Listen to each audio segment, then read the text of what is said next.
Bismillahirrahmanirrahim. Assalamualaikum warahmatullahi wabarakatuh. Selamat pagi, salam sehat untuk Anda semuanya. Hari ini kita akan membahas mengenai pemeliharaan sumber daya manusia. Bab ini menjadi bab yang paling penting karena apa? Kita tahu bahwa di dalam organisasi unsur manusia itu adalah unsur yang paling penting dibanding sumber daya yang lain, seperti modal, sarana kerja, mesin, bahan baku, perangkat lunak, dan lain sebagainya. Ini unsur manusia itu adalah unsur yang paling penting. Kenapa? Karena mereka unsur manusia atau manusia ini yang menggerakkan seluruh organisasi. Mengingat manusia ini adalah unsur yang paling penting, maka pemeliharaan hubungan antara karyawan itu harus secara kontinu dan serasi dalam setiap organisasi. Jadi pemeliharaan hubungan dengan karyawan itu harus dipupuk, harus dilakukan secara kontinu agar tujuan organisasi dapat dicapai. Kita lihat, kita lihat ini, kita masuk ke sini. Yang sering kita lihat dalam sebuah organisasi, banyak hal yang menurun dari kinerja organisasi. Apa saja yang menurun? Ini yang menurun. Yang kita sering lihat, yang sering menurun adalah semangat kerja karyawan. Ini sering menurun. Kemudian sikap kerja mereka, loyalitas karyawan, dan disiplin kerja. Ini hal-hal yang sering menurun dari kinerja mereka. Entah dia datang kerja tapi semangatnya turun, atau sikapnya yang berubah, atau loyalitas mereka yang menurun juga, atau disiplin kerja mereka yang menurun. Ini yang sering terjadi. Kemudian kalau ini menurun, yang meningkat apanya? Kita lihat yang meningkat. Yang meningkat apanya? Bolosnya sama turnovernya. Ini yang menjadi masalah. Jadi kalau mereka sering absensi itu bolos ya, sering bolos kerja, atau mereka tidak datang tanpa keterangan yang jelas. Kalau dengan keterangan jelas itu memang karena dia sakit, ya dia benar-benar sakit dengan surat keterangan dokter. Tetapi kalau absensi itu biasanya enggan datang kerja, enggan datang, malas kerja. Kalau karyawan sudah merasa dia malas kerja, ini pasti ada sesuatu. Nah ini, atau turnover yang meningkat, sering keluar masuknya karyawan. Begitu rekrutmen, baru sebulan 2 bulan sudah keluar lagi. Baru rekrutmen 6 bulan kemudian mereka keluar lagi. Ini turnover ini. Ini yang meningkat. Kalau ini dibiarkan, jika tidak ada penanganan yang serius dan perhatian lebih lanjut, hal ini dapat menjadi bom waktu. Bom waktu karena apa? Karena langsung atau tidak langsung dapat menurunkan performa perusahaan secara operasional, bahkan secara fungsional. Jadi akan menurun performa kinerja organisasi secara operasional dan fungsional. Ini yang perlu diperhatikan. Kemudian kita akan lihat akibatnya tadi, akibat dari yang tadi menurunnya apa, meningkatnya apa, akibatnya apa? Ketika dilakukan rekrutmen dan seleksi karyawan, pengembangan, kompensasi yang diberikan, serta pengintegrasian karyawan yang dilakukan oleh manajemen sumber daya manusia menjadi hal yang perlu perhatian khusus. Kenapa? Karena yang telah dilakukan dengan baik dan biaya yang besar kurang berarti untuk menunjang tercapainya tujuan dari perusahaan. Jadi semua yang dilakukan tadi membutuhkan biaya, dan biaya yang tidak sedikit. Ini akan merugikan perusahaan. Kenapa? Karena tidak akan mencapai tujuan dari organisasi. Kita lihat dari hal-hal yang tersebut di atas tadi yang saya jelaskan. Kita akan lihat apa sih pemeliharaan sumber daya manusia. Kita akan lihat pemeliharaan sumber daya manusia itu adalah usaha mempertahankan atau meningkatkan kondisi fisik, mental, dan sikap karyawan agar mereka tetap loyal dan bekerja produktif untuk menunjang tercapainya tujuan dari perusahaan. Jadi bahwa ini pemeliharaan SDM ini dilakukan agar mereka tetap loyal dan bekerja produktif.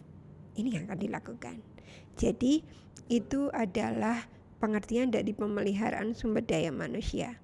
Jadi istilahnya adalah ketika kita melakukan pemeliharaan karyawan, produktivitas akan kita capai. Istilahnya seperti itu. Kemudian kita lihat apa sih tujuan dari pemeliharaan sumber daya manusia. Kita lihat yang pertama, untuk meningkatkan produktivitas kerja karyawan ini. Jadi tujuannya untuk meningkatkan produktivitas kerja karyawan. Yang kedua, tujuannya adalah meningkatkan disiplin dan menurunkan absensi karyawan tadi.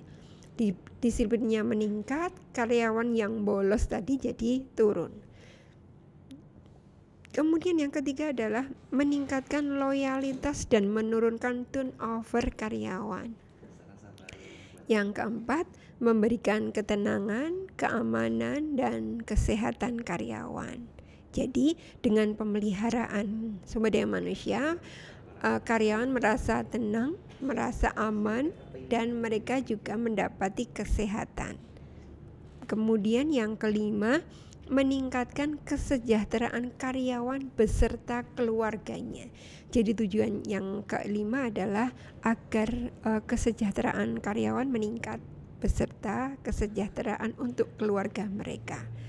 Yang keenam adalah memperbaiki kondisi fisik, mental, dan sikap karyawan. Jadi untuk memperbaiki kondisi fisik, mental, dan sikap karyawan. Yang ketujuh adalah mengurangi konflik serta menciptakan suasana yang harmonis. Yang kedelapan adalah mengefektifkan pengadaan karyawan. Kemudian kita lihat asas-asas apa yang ada dalam pemeliharaan sumber daya manusia. Asas yang pertama adalah asas manfaat dan efisiensi. Dalam asas manfaat dan efisiensi ini, pemeliharaan ini hendaknya meningkatkan prestasi kerja, keamanan, kesehatan, dan loyalitas karyawan. Jadi dengan pemeliharaan sumber daya manusia ini memberikan manfaat dan efisiensi untuk para karyawan. Yang kedua, asas yang kedua adalah asas kebutuhan dan kepuasan. Asas ini penting supaya tujuan dari pemeliharaan kesehatan dan sikap karyawan baik sehingga mereka mau bekerja secara efektif. Jadi mereka mendapati asas kepuasan, asas kebutuhan dan kepuasan. Apa yang mereka butuhkan dan apa yang membuat mereka puas. Kemudian asas yang ketiga, asas yang ketiga sampai dengan kelima kita lihat. Asas yang ketiga adalah asas keadilan dan kelayakan. Ini akan menciptakan ketenangan dan konsentrasi karyawan terhadap tugas-tugasnya sehingga disiplin kerjasama dan semangat kerjanya meningkat. Kemudian yang keempat adalah asas peraturan legal. Hal ini penting untuk menghindari konflik dan intervensi serikat buruh dan pemerintah. Nah ini peraturan legal yang ada di dalam organisasi. Yang kelima adalah asas kemampuan perusahaan. Jangan sampai terjadi pelaksanaan pemeliharaan karyawan yang mengakibatkan hancurnya perusahaan. Ini sangat penting. Jadi walaupun kita melakukan pemeliharaan sumber daya manusia, kita perhatikan banyak faktor tentang karyawan, tetapi jangan sampai terjadi pelaksanaan pemeliharaan karyawan malah justru mengakibatkan hancurnya perusahaan, karena sebenarnya mereka tidak mampu tetapi mereka memberikan tidak sesuai dengan kemampuan mereka. Oke, kita lihat metodenya. Metode yang dilakukan dalam pemeliharaan SDM, yang pertama yang dilakukan hal penting adalah komunikasi. Komunikasi ini menjadi hal yang sangat penting dalam metode pemeliharaan sumber daya manusia.